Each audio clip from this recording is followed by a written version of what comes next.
Good morning दोस्तों, हमारे Bharat classes में आप लोगों का स्वागत है। जैसे कि प्रीवियस क्लास में भाषा और व्याकरण से आपको परिचित करा चुका हूँ। भाषा और व्याकरण का जो टॉपिक है क्लियर हो चुका है और आपका नेक्स्ट जो अध्याय है वो है ध्वनि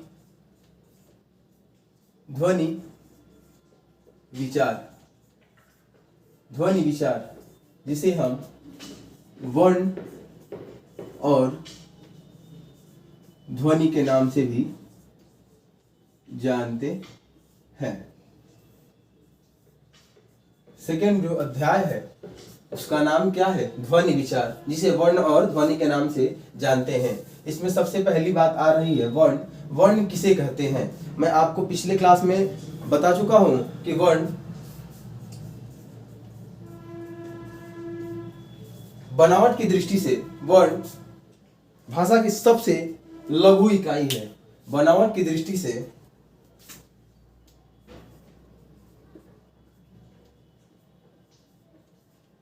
बनावट की दृष्टि से वर्ण भाषा की सबसे क्या है? लघु इकाई है। लघु इकाई है जिसे जिसे जिसे क्या कहते हैं? जिसे ध्वनि चिन्ह भी कहा जाता है। जिसे ध्वनि चिन्ह भी या ध्वनि चिन्ह के नाम से जाना जाता है। जाना जाता है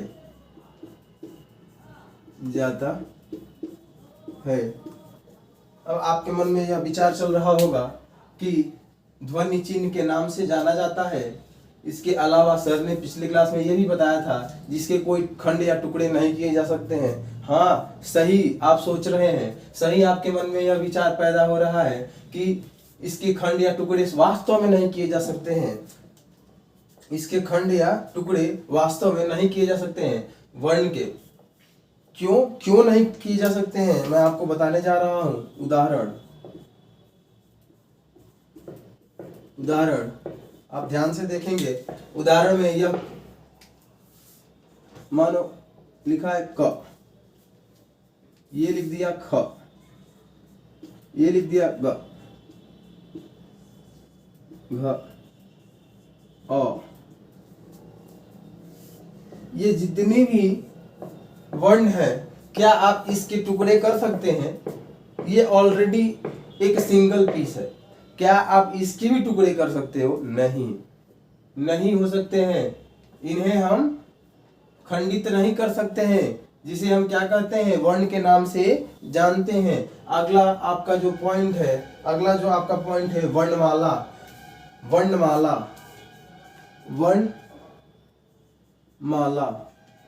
वर्णमाला से आप क्या समझते हैं? क्या समझते हैं?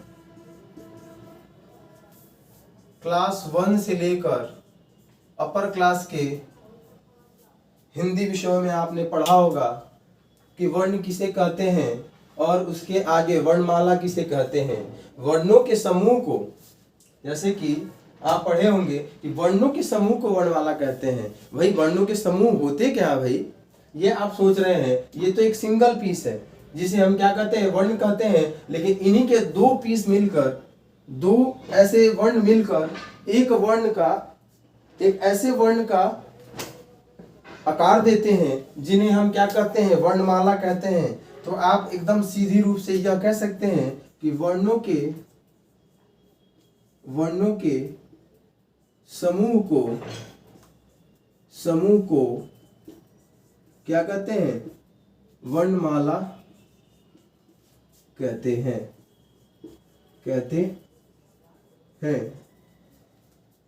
इनकी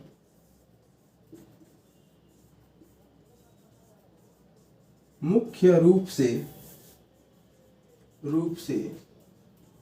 कितनी संख्याएं होती है? टोटल मुख्य रूप से कुल 52 यानी 52 संख्याएं होती हैं,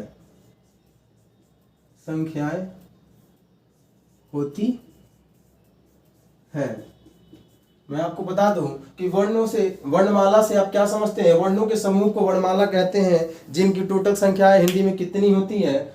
52 होती है। और किस प्रकार से इनकी संख्या 52 होती है, मैं आपको अभी काउंटिंग कराऊंगा। अगला आपका जो टॉपिक है कि वर्णमाला से आप क्या समझते हैं, तो वर्णों के समूह को वर्णमाला कहते हैं और इनके भेद। अब वर्णों के भेद, वर्णमाला के कितने भेद होते हैं, ये आइए हम सीखें। अगला आपका जो टॉपिक है वर्णों के भेद।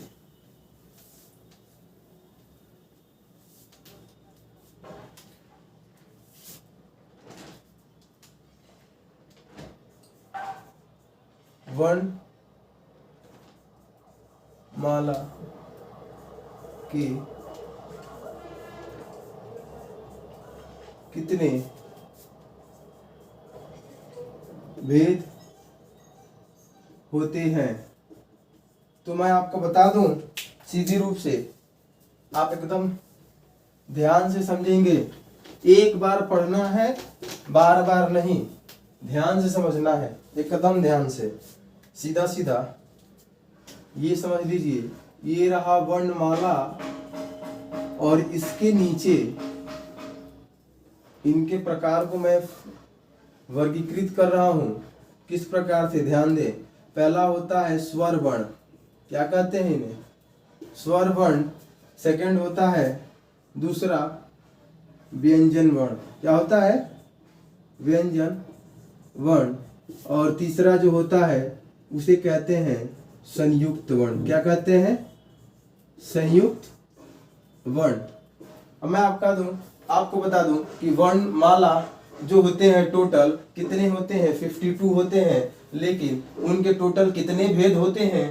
तो 3 भेद होते हैं। कौन कौन से होते हैं भेद भाई? वर्णों के कितने भेद होते हैं? 3 भेद होते हैं। कौन कौन? स्वर वर्ण, व्यंजन वर्ण, संयुक्त वर्ण। अब आप सोच रहे होंगे कि स्वर वर्ण किसे कहते हैं?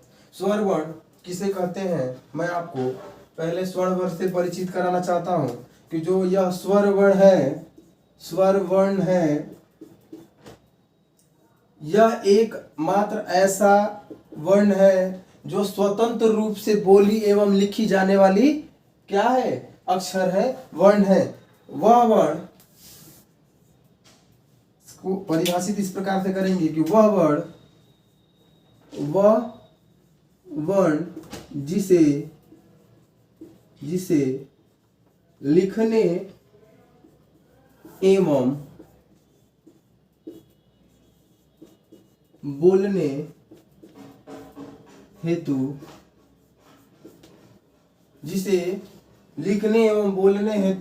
किसी दूसरे वर्ण की सहायता न ली जाए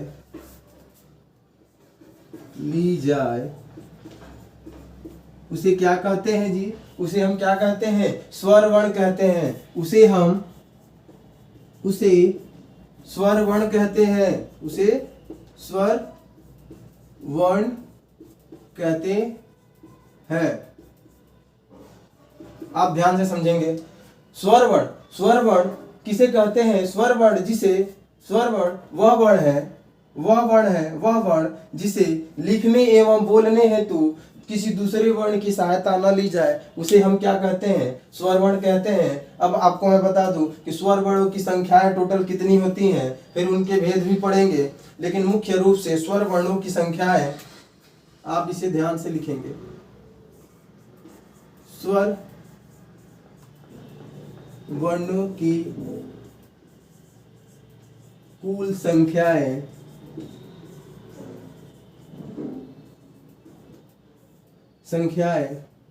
कितनी होती है? 11 यानी 11 होती हैं। कितनी होती हैं? 11 होती हैं। 11 कौन कौन सी वर्ण होती है, आइए जाने। 11 स्वर वर्ण कौन कौन सी होती है, आइए जाने हम कि स्वर वर्णों की जो संख्याएं 11 होती हैं वो इस प्रकार से होती हैं। पहला अ, आ, लघु ई, दीर्घ ई, लघु उ, दीर्घ उ, री, ए, ओ, औ। ये ऐसे वर्ण हैं जिन्हें हम मुख्य रूप से किसके अंतर्गत मानते हैं, स्वर वर्ण मानते हैं। ये ऐसे वर्ण हैं जिन्हें बोलने एवं लिखने के लिए किसी दूसरे वर्ण की सहायता लेने की जरूरत ही नहीं पड़ती है। ये स्वतंत्र रूप से बोली एवं लिखी जाने वाली अक्षर है। यह यानी स्वर वर्ण, ये एकदम नोट करेंगे, बहुत इंपॉर्टेंट पॉइंट है, नोट करेंगे। स्वर वर्ण स्वतंत्र रूप से बोली एवं लिखी जाने वाली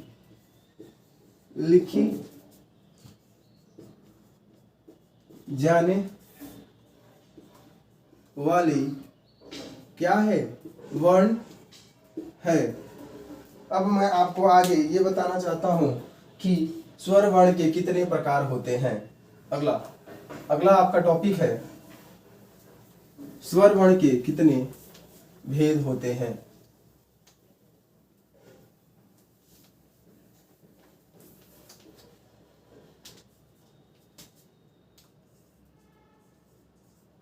स्वर वर्ण के भेद। आप ये सोच रहे होंगे कि स्वर वर्ण के भी भेद होते हैं। हाँ भाई, स्वर वर्ण के भेद होते हैं। कितने भेद होते हैं इनके? पहला होता है दीर्घ भेद, दीर्घ स्वर, जिसे हम क्या कहते हैं उसे, लघु स्वर। पहला क्या होता है? लघु स्वर। दूसरा जो होता है दीर्घ स्वर होता है। दूसरा क्या होता है? दीर्घ स्वर। और आपको मैं बता दूं, यह मुख्य रूप से दो स्वरों की जो उपयोग की जाती है हिंदी भाषा में, सबसे ज्यादा की जाती है। हिंदी व्याकरण में, हमारे हिंदी के क्षेत्र में इनके बिना कुछ अक्षर लिखी एवं बोली जाने वाली कोई अक्षर है ही नहीं। इनके बिना कोई भी अक्षर लिखी और एवं बोली नहीं जा सकती है। हर जगह स्वर वर्णों की सहायता ली जाती है। और अगला जो है इस प्रकार से है, लघु स्वर, दीर्घ स्वर और प्लुत स्वर से क्या कहते हैं? प्लुत स्वर। चौथा है अनुनासिक स्वर, अनुनासिक स्वर। एक पांचवा भी होता है भाई, एक पांचवा भी होता है, उसे कहते हैं संयुक्त स्वर। उसे हम क्या कहते हैं?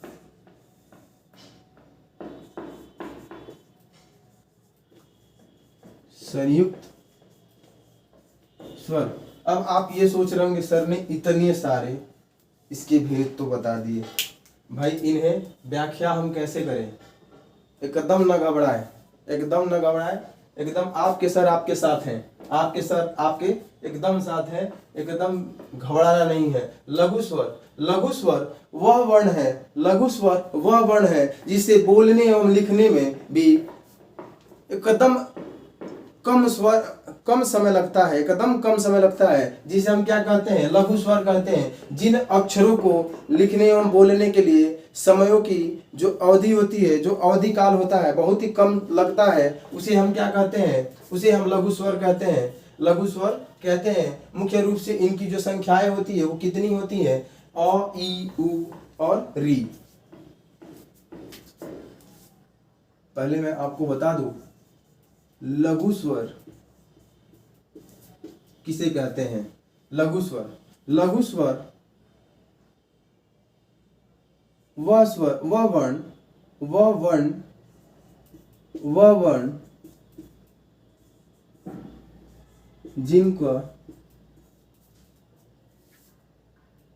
वर्ण जिनके प्रयोग में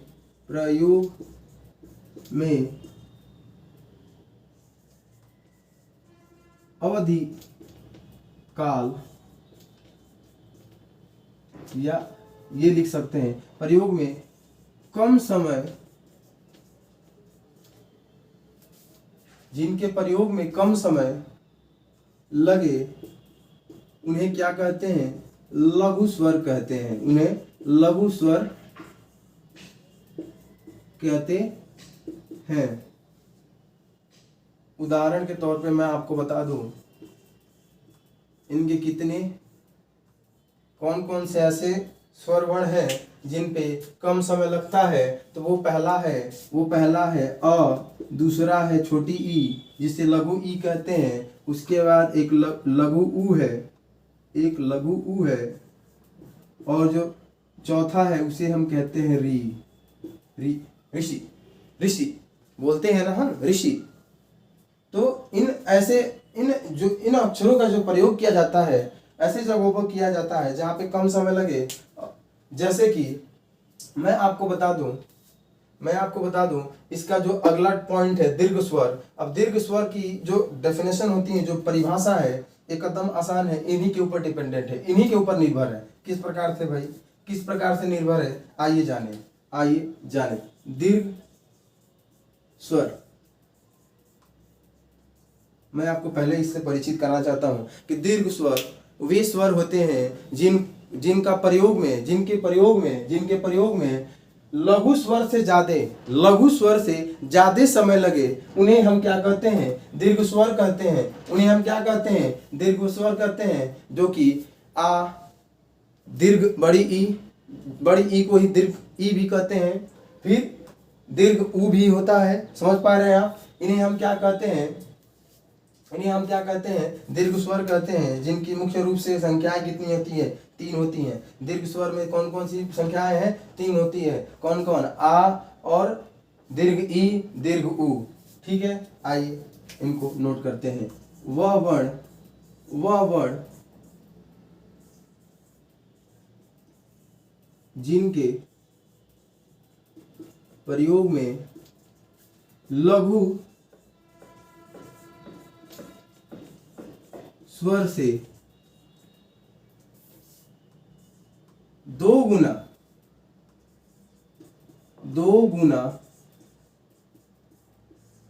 ज्यादा समय या अवधि लगे, उन्हें क्या कहते हैं भाई? उन्हें दीर्घ स्वर कहते हैं।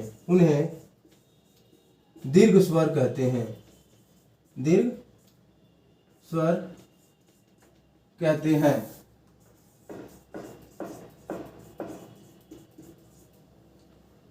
इनकी जो संख्याएं होती हैं, उदाहरण में जानिए यहाँ पर ध्यान से। इनकी जो संख्याएं होती हैं, पहला आ, सेकंड दीर्घ ई, थर्ड दीर्घ ऊ, ये 3 संख्याएं होती हैं। इनकी 3 ऐसे वर्ण होते हैं, स्वर वर्ण, जिनका प्रयोग दीर्घ स्वर के रूप में किया जाता है। अगला आपका जो टॉपिक है प्लुत स्वर। प्लुत स्वर किसे कहते हैं? आइए हम जाने कि प्लुत स्वर किसे कहते हैं। थर्ड जो है वो है प्लुत स्वर। क्या है? प्लुत स्वर। प्लुत स्वर भाई क्या होता है? मैं आपको बता दूं, प्लुत स्वर का अधिकतम जो प्रयोग किया जाता है, सबसे ज्यादा प्लुत स्वर का उपयोग हम संस्कृत भाषाओं में करते हैं। कहीं कहीं ये मंत्र भी बोलते हैं, जैसे कि ओम भूर्भुवस्वः तत्सवितुर्वरेण्यं भर्गो देवस्य धीमहि धियो यो नः प्रचोदयात्। ये जो श्लोक है इसमें भी प्लुत स्वर का अच्छी तरीके से भली भांति प्रयोग किया गया है। ठीक है, आइए जानते हैं आइए हम जाने किस प्रकार से प्लुत स्वर का उपयोग किया जाता है। पहले इनकी परिभाषा को जान लें। प्लुत स्वर यानी वी वर्ण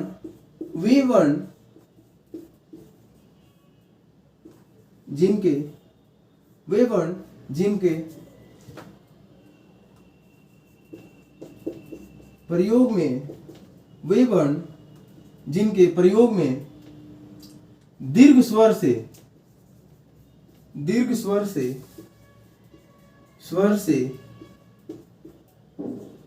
ज्यादा अथवा 3 गुना ज्यादा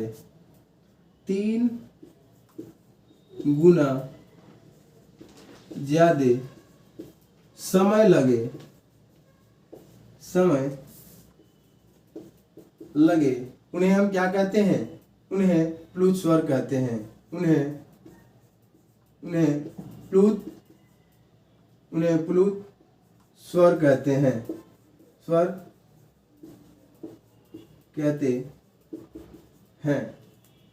उन्हें हम क्या कहते हैं? उन्हें हम प्लुत स्वर कहते हैं। इसमें कोई डाउट है तो बताइए आप। जैसे कि उदाहरण में आप जान लीजिए। उदाहरण में आप एकदम जान लीजिए, जैसे होता है ना, ही राम। अब ये जो 3 का हम प्रयोग करते हैं यहां पर, इस 3 का अर्थ होता है, 3 का अर्थ क्या होता है? 3 का अर्थ होता है 3 का अर्थ होता है तिगुना। 3 गुना जोर लगता है। जोर का मतलब 3 गुना ज्यादा इसमें ताकत लगती है। इन अक्षरों के तुलना में इन अक्षरों का जो प्रयोग किया जाता है, इनकी तुलना में 3 गुना ज्यादा समय भी लगता है। 3 गुना ज्यादा हम ताकत भी लगाते हैं इनका प्रयोग करने में। इनका प्रयोग करने के लिए हम 3 गुना ज्यादा ताकत लगाते हैं। यहाँ तक आपका क्लियर हो पाया क्या? यहाँ तक आपका क्लियर हो पाया क्या? अगला जो आपका टॉपिक है, इसमें जो अगला पार्ट है स्वर का, उसे हम कहते हैं अनुनासिक स्वर। उसे हम क्या कहते हैं? अनुनासिक स्वर। आइए हम जाने अनुनासिक स्वर क्या होता है और इनका किस प्रकार से हमारे भौतिक जीवन में प्रयोग है। अनुनासिक स्वर, जब हम स्वर वर्ण का उच्चारण नाक से करते हैं, तो वहां पर अनुनासिक स्वर होता है। वहां पर क्या होता है? अनुनासिक स्वर होता है। यानी कि इनका जो परिभाषा है, अनुनासिक स्वर का जो परिभाषा है इस प्रकार से है। जिन वर्णों का उच्चारण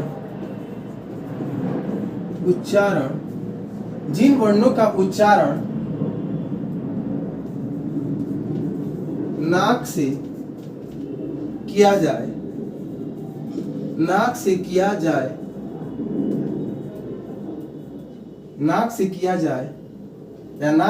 जाता है, उन्हें क्या कहते हैं? अनुनासिक स्वर कहते हैं। अनुनासिक स्वर कहते हैं। अब आप ये सोच रहे होंगे कि अनुनासिक स्वर किन किन अक्षरों का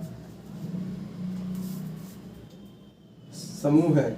आप जान लीजिए अनुनासिक स्वर। उदाहरण, जब हम एक शब्द लिख रहे हैं, यहाँ पर ध्यान समझिएगा, अंधेरा। अन नाक का प्रयोग किया जा रहा है। अन, जब चंद्र बिंदु का प्रयोग हम करेंगे, जहां पर भी हम चंद्र बिंदु का प्रयोग करेंगे, वहां पर क्या होता है भाई? अनुनासिक स्वर की उत्पत्ति होती है, वहां पर उत्पन्नता होती है उसकी। यानी वहां पर अनुनासिक स्वर का क्या किया जा रहा है? प्रयोग किया जा रहा है। अंधेरा।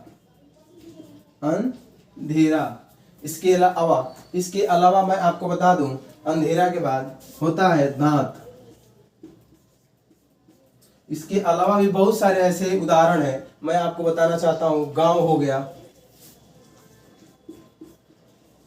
गांव हो गया, उसके बाद हो गया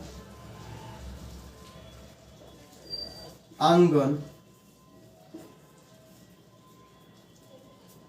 इस प्रकार से इसके उदाहरण दिख रहे हैं। अंधेरा, दांत, गांव, आंगन, यानी कि जहां पर भी चंद्र बिंदु की बात की जाए, जहां पे चंद्र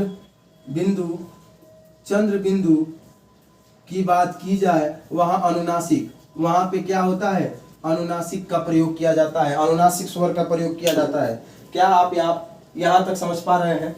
क्या आप यहाँ तक समझ पा रहे हैं? अनुनासिक स्वर जिन वर्णों का उच्चारण नाक से करते हैं, उन्हें हम क्या कहते हैं? उन्हें हम अनुनासिक स्वर कहते हैं। जैसे अंधेरा, दांत, गांव, आंगन, यानी कि इन सभी शब्दों में जो अ के ऊपर जो बिंदु लगा है उसे हम कहते हैं चंद्र बिंदु। उस चिन्ह को क्या कहते हैं? चंद्र बिंदु कहते हैं। और जिन भी शब्दों में चंद्र बिंदु का प्रयोग किया जाता है, जिन भी शब्दों में चंद्र बिंदु का प्रयोग किया जाए, वहां पे अनुनासिक स्वर का प्रयोग किया जाता है, वहां पे उन्हें क्या कहते हैं? अनुनासिक स्वर कहते हैं। और आपका एक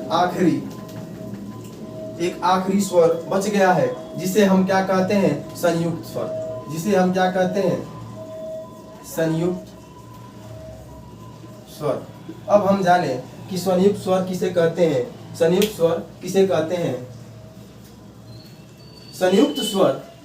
स्वर वे स्वर हैं जो दो या दो से अधिक स्वरों के मेल से बनते हैं। संयुक्त स्वर वे स्वर हैं जिनका प्रयोग हम किस प्रकार से करते हैं, जिनका बनावट कैसे होता है? दो या दो से अधिक वर्णों के मेल से संयुक्त स्वर का निर्माण होता है। कैसे होता है? आइए जाने। वह स्वर वर्ण जो दो या दो से अधिक स्वर वर्णों के मिलने से बनता है, दो या दो से अधिक स्वर वर्णों के मेल से बनता है, उन्हें हम क्या कहते हैं? उन्हें संयुक्त स्वर कहते हैं। उन्हें हम क्या कहते हैं? संयुक्त स्वर कहते हैं। उन्हें हम क्या कहते हैं? संयुक्त स्वर कहते हैं। क्या यहाँ तक क्लियर हो पाया आपका? क्या यहाँ तक क्लियर हो पाया? मैं आपको बता दूं, जो ए, ऐ, ओ, औ, ये जितनी भी स्वर वर्ण हैं वो संयुक्त स्वर के अंतर्गत आते हैं। जो ए, ऐ, ओ, औ, अंग, अ, ये जितने भी वर्ण हैं वो किसके अंतर्गत आते हैं? संयुक्त वर्ण के अंतर्गत आते हैं। वो किसके अंतर्गत आते हैं? संयुक्त वर्ण के अंतर्गत आते हैं। किस प्रकार से भाई? उदाहरण समझिए।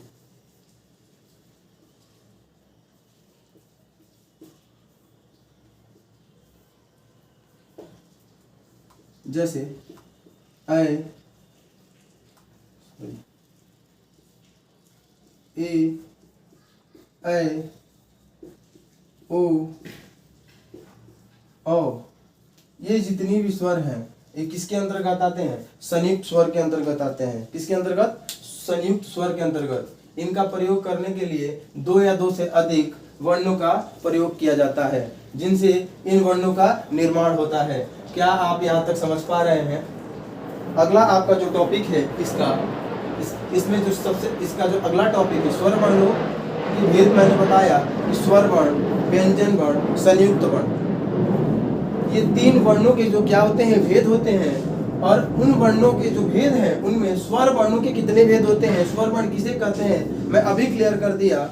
अब आपका जो अगला टॉपिक रहेगा व्यंजन वर्ण। व्यंजन वर्ण से आप क्या समझते हैं, उनके कितने भेद होते हैं और उनका हमारे भौतिक जीवन में, हिंदी भाषाओं में किस प्रकार से, कहाँ, कैसे प्रयोग किया जाता है, कल हम आपको बताएंगे। यहाँ तक आपका क्लास समाप्त हो गया। जय हिंद, जय भारत।